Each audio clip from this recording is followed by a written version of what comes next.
Delhi parliament ఎదురుగా తీవ్ర ఉద్రిక్త పరిస్థితులు అయితే కొనసాగుతున్నాయి. పార్లమెంట్ ముట్టడించడానికి కాంగ్రెస్ జనతా పార్టీ దాదాపుగా అన్ని రకాల ప్రయత్నాలు అయితే చూస్తోంది. మరోవైపు బ్యారికేడ్లని తోసుకొని పార్లమెంట్ లోపలికి వెళ్లే ప్రయత్నం కూడా చేస్తున్న పరిస్థితిని మనం చూడొచ్చు. ఆందోళనకారులు టియర్ గ్యాస్ ప్రయోగం, అలాగే ఆందోళనకారులపై లాఠీ చార్జ్, విపరీతంగా లాఠీ చార్జ్ చేశారు. అక్కడికి వచ్చిన యువత మొత్తాన్ని పోలీసులు లాఠీ చార్జ్ చేయడం పట్ల ఒక గందరగోళ పరిస్థితి అయింది. సేమ్ అక్కడ కూడా వెంటనే వీళ్ళు కూడా రియాక్ట్ అయ్యే పరిస్థితిలోకి వెళ్ళిపోయారు. ఆందోళనకారులు టియర్ గ్యాస్ ప్రయోగం జరుగుతున్న నేపథ్యంలో నిరసనకారులు లాఠీ చార్జ్, రబ్బర్ బుల్లెట్లు కూడా ప్రయోగం చేస్తున్న పరిస్థితి జరుగుతోంది. లాఠీ చార్జ్ చేసిన వెనక్కి తగ్గకుండా ముందుకు కాంగ్రెస్ జనతా పార్టీ నాయకులు, కార్యకర్తలు ముందుకి వెళ్తున్న పరిస్థితిని మనం స్పష్టంగా విజువల్స్ లో చూస్తున్నాం. ఢిల్లీ పార్లమెంట్ దగ్గర నుంచి కొత్త పార్లమెంట్ వరకు కూడా ఒక యుద్ధ వాతావరణమే జరుగుతోంది అని చెప్పాలి. ఇటీవల కాలంలో ఎప్పుడు జరగనంతవంటి ఉద్రిక్త పరిస్థితులు ఈరోజు ఇక్కడ చేరుకునే పరిస్థితి చాలా స్పష్టంగా మనం చూస్తున్నాం.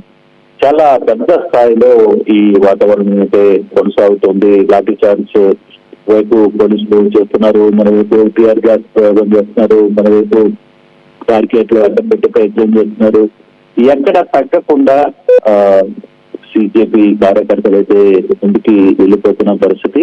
ఆందోళన తీవ్రతరం అయిపోయిన నేపథ్యంలో పార్లమెంట్ కూడా మూసివేశారు. పార్లమెంట్ లో సంబంధించిన వ్యవహారాలు కూడా పూర్తిగా న్యూస్ పేపర్ వ్యవహారంలో కేంద్ర విద్యాశాఖ మంత్రి ధర్మేంద్ర ప్రధాన్ రాజీనామా డిమాండ్ చేయాలన్నది సిజేపీ ప్రధాన డిమాండ్. మరోవైపు అమిత్ షాతోనూ ధర్మేంద్రతోనూ ప్రధాని భేటీ అయ్యారు. సిజేపీ ఆందోళనతో అమిత్ షా ధర్మేంద్రకి ప్రధాన కారణం అదే, అంటే రాజీనామా చేస్తారా? ఇప్పుడు ధర్మేంద్ర ప్రధాన్ తన మంత్రికి రాజీనామా చేస్తారా? ఏదైతే సిజేపీ పట్టుబడుతుందో ఆ దిశగానే వ్యవహారం నడుస్తుందా లేదా అనేది కూడా చూడాల్సిన పరిస్థితి చాలా స్పష్టంగా కనబడుతుంది. మరోవైపు అమిత్ షాతో ఇప్పుడు భేటీ అయ్యారు. భేటీ జరుగుతోంది కాబట్టి భేటీలో ఎంతవరకు ధర్మేంద్ర ప్రధాన్ ముందుకు పోగలరు అనేది లేదు, దాని నిర్ణయం ఎలా ఉండబోతుంది, లేదు ప్రభుత్వమే సీరియస్ గా ఆహారాన్ని తీసుకునే ప్రయత్నం చేస్తుందా మనం చూడొచ్చు. ఆ రిజల్ట్స్ లో పోలీసులకి తర్వాత లాఠీ చార్జెస్, తర్వాత టియర్ గ్యాస్, ఎక్కడ తర్వాత వాటర్ క్యాన్స్ వాళ్ళ మీద ఇది ప్రతి ఒక్కరు కూడా అక్కడ సిజేపీ కార్యకర్తలందరూ కూడా భారతదేశ జెండాలను చేత పట్టుకొని ఢిల్లీ పార్లమెంట్ ఎదురుగా పెద్ద ఎత్తున నిరసనకు బయలుదేరిన పరిస్థితి ఎక్కడెక్కడ చూస్తున్నాం. సిజేపీ చేస్తున్న మార్చ్ ఏదైతే ఉందో ఢిల్లీ వ్యాప్తంగా మెట్రో ట్రైన్స్ ను కూడా పూర్తిగా కూడా బంద్ చేసిన పరిస్థితి. జంతర్ మంతర్ నుంచి పార్లమెంట్ కు దాదాపుగా 1.5 కిలోమీటర్లు ఉంటుంది. అటువంటి టైంలో 1.5 కిలోమీటర్ల దూరం మొత్తం కూడా కార్యకర్తలు, పోలీసులే జరుగుతోంది. ఏ సమయంలో ఏం జరగబోతుందో అనే ఢిల్లీ వాసులు అయితే పెద్ద ఎత్తున టెన్షన్ పడుతున్న పరిస్థితి కూడా మనం చూస్తాం. కానీ ఇప్పుడు ప్రధాన డిమాండ్ ఏదైతే ఉందో మంత్రి ధర్మేంద్ర ప్రధాన్ తో రాజీనామా చేయించాలి, అది కాంగ్రెస్ జనతా పార్టీ ప్రధాన డిమాండ్. అది జరుగుతుందా, అది అయ్యే పరిస్థితులు ఉన్నాయా? ఎందుకంటే ఈ రోజు పార్లమెంట్ ప్రారంభం కావాలి. ఈ నేపథ్యంలో పార్లమెంట్ తలుపు కూడా మూసేసిన పరిస్థితి అయితే మనం చూస్తున్నాం. ఈ పార్లమెంట్ కి సంబంధించిన సమావేశాలు జరుగుతున్న నేపథ్యంలోనే సిజేపీ పెద్ద ఎత్తున జంతర్ మంతర్ నుంచి భారీగా తరలి వచ్చిన పరిస్థితి మనం చూస్తున్నాం. 10,000 మందికి పైగా నిరసనకారులు జంతర్ మంతర్ వద్ద గుమికూడినట్లు మనకి చాలా స్పష్టంగా అర్థమవుతుంది. పార్లమెంట్ వైపుకి కదిలిన ర్యాలీని పోలీసులు బారికేడ్లతో అడ్డుకునే ప్రయత్నం చేసినా ఎక్కడ వాళ్ళవి తలబియ ప్రశాంత పరిస్థితి కనపడలేదు. కొన్ని ప్రాంతాల్లో ఉద్రిక్తత కొనసాగుతుంది. బ్యారికేడ్లు దాటి చేసే ప్రయత్నం నిరసనకారులు చేస్తున్నారు. టియర్ గ్యాస్, లాఠీ చార్జ్ ఇవన్నీ కూడా వాళ్ళని పోలీసులు జారిగొట్టే ప్రయత్నం చేస్తున్నారు. పార్లమెంట్ పరిసరాల్లో ఆర్ఐఎఫ్, తర్వాత వాటర్ క్యాన్లు, రైల్ ట్రైన్స్ వాహనాలు వీటన్నింటినీ కూడా పెద్ద ఎత్తున మోహరించిన పరిస్థితి మనం చూడొచ్చు. ఢిల్లీలో మొత్తం మీద 163వ సెక్షన్ అమలు చేస్తుంది. అమలు అనుమతి లేని ర్యాలీపై కఠిన చర్యలకు హెచ్చరిక చేసినప్పటికీ టీజేపీకి మాత్రం ఎలాంటి అనుమతి లేదు అనేది ఢిల్లీ పోలీసులు ఒకవైపు చెప్పినా దాదాపుగా 10,000 మంది బీజేపీ కార్యకర్తలు ఢిల్లీలో జంతర్ మంతర్ వద్దకు చేరుకున్నారంటే ప్రభుత్వం మీద ఎంత ఒత్తిడి ఉందో మనం అర్థం చేసుకోవాలి. ఒకవైపు పార్లమెంట్ సమావేశాలు స్టార్ట్ కావాలి, కానీ అటువంటి పరిస్థితుల్లో ఇప్పుడు బీజేపీ చేస్తున్న ఒకే నినాదం ధర్మ మంత్రిని, కేంద్ర విద్యాశాఖ మంత్రిని వెంటనే రాజీనామా చేయాలి, ధర్మేంద్ర ప్రసాద్ ని చేయాలి అనేది వాళ్ళ ప్రధాన లక్ష్యం.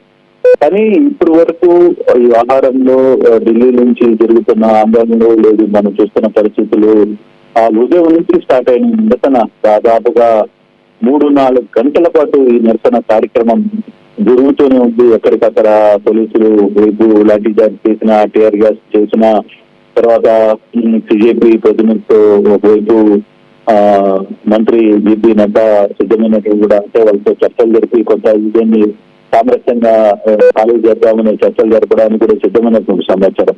మరోవైపు అమిత్ షా ధర్మాన్న ప్రధానితో పిలిచి ఆయనతో మాట్లాడే ప్రయత్నం చేస్తున్నారు.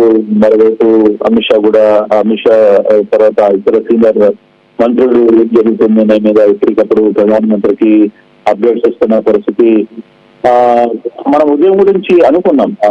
బేసిక్ గా ఇదే వ్యవహారంలో కానీ ఉదయం నుంచి కొనసాగితే ఎక్కడో దగ్గర ఇది రప్చర్ గా మారే పరిస్థితి కనపడుతుంది అని. కానీ ఇప్పుడు బీజేపీ ప్రధాన డిమాండ్ గా ఏదైతే ఉందో విద్యాశాఖ మంత్రి ధర్మేంద్ర ప్రసాద్ రాజీనామానే వాళ్ళ ప్రధాన డిమాండ్. అందుకే సోనం వాంగూచ్ కూడా నిరాహార దీక్ష చేసింది కూడా ఆయన దేనికోసం చేస్తారంటే దీనికోసం. సో అటువంటి పరిస్థితుల్లో ఆ నిరాహార దీక్షలో కొనసాగింపు ఆయన ఇప్పుడు ఆసుపత్రిలో కూడా ఆయన కొనసాగిస్తున్నారు. ఆయన కూడా 3 షరతులు పెడితే కానీ, అంటే తను విధించిన 3 షరతులు నెరవేరితే కానీ దీక్ష వదిలిస్తానని కూడా ఆయన ప్రకటించిన పరిస్థితి. సో సమావేశాల్లో తొలి రోజు సమావేశంలోనూ ప్రతిపక్షాలు పెద్ద ఎత్తున ఆందోళన చేసిన పరిస్థితి. ఒకవైపు బయట ఆందోళనలు, మరోవైపు లోపల ప్రతిపక్షాల ఆందోళనలు, దీంతో పార్లమెంట్ మొత్తం కూడా గందరగోళం పరిస్థితి స్టార్ట్ అయింది. లీక్ పేపర్ వ్యవహారం ఏదైతే కేంద్ర విద్యాశాఖ మంత్రి రాజీనామా చేయాలని డిమాండ్ ఉందో ఆ డిమాండ్ కొనసాగింపుగానే ఈ వ్యవహారం అంతా కూడా జరుగుతోంది అనేది చాలా స్పష్టంగా మనకు అర్థమవుతున్న పరిస్థితి. కానీ ఎలా పార్లమెంటు ముట్టడించాలనే వైపు కాక్రోచ్ జనతా పార్టీ కార్యకర్తలు పెద్ద ఎత్తున అక్కడికి చేరుకుంటున్న పరిస్థితుల్లో ఒకవైపు పార్లమెంట్ లో కూడా ఇదే నిరసన, ఇదే టాపిక్ తో ప్రతిపక్షాలు సభ జరగకుండా అడ్డుకునే ప్రయత్నం, అక్కడ కూడా నిరసనలు చేస్తున్న నేపథ్యం. లాఠీ చార్జ్ చేసిన ఎక్కడ కూడా వాళ్ళకి ఎక్కడ కనిపించట్లేదు. ఉదయం నుంచి ప్రారంభమైన ఈ జంతర్ మంతర్ ర్యాలీ, ఈ భారీ ర్యాలీ పూర్తిగా కూడా బీజేపీ కంట్రోల్లోనే ఉంది. ఒకవైపు పోలీసులు లాఠీ చార్జ్ చేశారు వాళ్ళని, తర్వాత టీఆర్ గ్యాస్ ఉపయోగించిన పరిస్థితి, చాలా ప్రాంతాల్లో టీఆర్ గ్యాస్ ఉపయోగించిన చాలా మంది చల్లాచెదురు చేయడానికి దీన్ని పెద్ద ఎత్తున ప్రయత్నించినప్పటికీ కూడా ఎక్కడ ఈ వ్యవహారంలో వాళ్ళని వెనక్కి తగ్గల ఫైర్ రబ్బర్ బుల్లెట్ ప్రయోగించారు, ఫైర్ చేశారు. ఎక్కడికెక్కడ ఈ వ్యవహారం అంతా కూడా చంద్రబంధరంగానే కనపడుతున్న నేపథ్యంలో అసలు ఇంత ఇష్యూ జరుగుతున్నప్పటికీ కూడా ఎక్కడో ప్రభుత్వం సైడ్ నుంచి ఎక్కడ వ్యవహారం మీద స్పందన రావట్లేదు. సెంట్రల్ గవర్నమెంట్ నుంచి ఎక్కడ దీని మీద ఊరు స్పందించలేని పరిస్థితి అయితే కనబడుతుంది. కానీ ఒకవైపు బీజేపీ కార్యకర్తలు మాత్రం పెద్ద ఎత్తున ఆందోళన చేస్తున్న పరిస్థితిని మనం చూస్తున్నాం. ఆందోళన జరుగుతున్న నేపథ్యం మనం చూస్తున్నాం. దాదాపుగా ఉద్యోగం నుంచి ప్రారంభమైన ఈ ఆందోళన ఇప్పటి వరకు కూడా కొనసాగుతుంది. మన కానీ ఇప్పటి వరకు చూసుకుంటే దాదాపుగా 10,000 మంది వరకు దీనికి సంబంధించిన ర్యాలీలో పాల్గొన్నారు అనేది చాలా స్పష్టంగా అర్థమవుతుంది. ఉదయం నుంచి భారీ బలగాలను కూడా పెట్టారు. ఇప్పుడు ఆర్పీఎఫ్ లాంటి బలగాలని గమనం ఇచ్చారు. మరోవైపు టీఆర్ గ్యాస్ ని వాడుతున్నారు, మరోవైపు రబ్బర్ బుల్లెట్లని వాడుతున్న పరిస్థితి. నిజంగానే కొన్ని దృశ్యాలు ఆర్టీవీ చూపించలేని పరిస్థితి, కొంత డిస్టర్బింగ్ విజువల్స్ ఆర్టీవీ ప్రజలు చూపించలేని పరిస్థితి. కానీ ఇక్కడ జరుగుతున్న పరిస్థితి టీవీలో చూస్తున్న దానికి ప్రత్యక్షంగా చూస్తున్న దానికి చాలా తేడాగా కనపడుతున్న పరిస్థితి అవుతుంది. అంత దిగ్గుత పరిస్థితి ఢిల్లీలో చోటు చేసుకున్న పరిస్థితి. ఈ ఢిల్లీలో జరుగుతున్న ఈ హింస ఇప్పటికి తగ్గుతుందా అని మనం కానీ చూసుకుంటే మనం లైవ్ లో క్లియర్ గా రిజల్ట్స్ లో మనకి కనబడుతున్నాయి. ఏ విధంగా టియర్ గ్యాస్ ఉపయోగిస్తున్నారు, అక్కడ పోలీసులు సిజేపీ కార్యకర్తల మీద ఏ విధంగా లాఠీ తరిమి కొట్టే ప్రయత్నం చేస్తున్నారో, పెద్ద పెద్ద వాహనాలు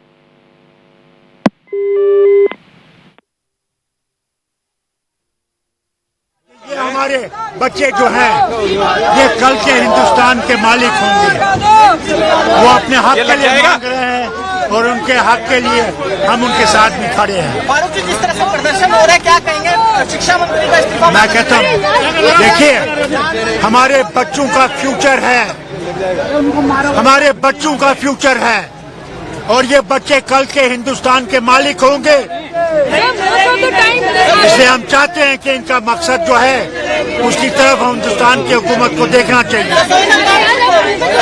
इसके साथ साथ लद्दाख का मामला जो है उसकी तरफ भी इनको देखना चाहिए और वांगचुक को वहां से अस्पताल से रिलीज करना चाहिए।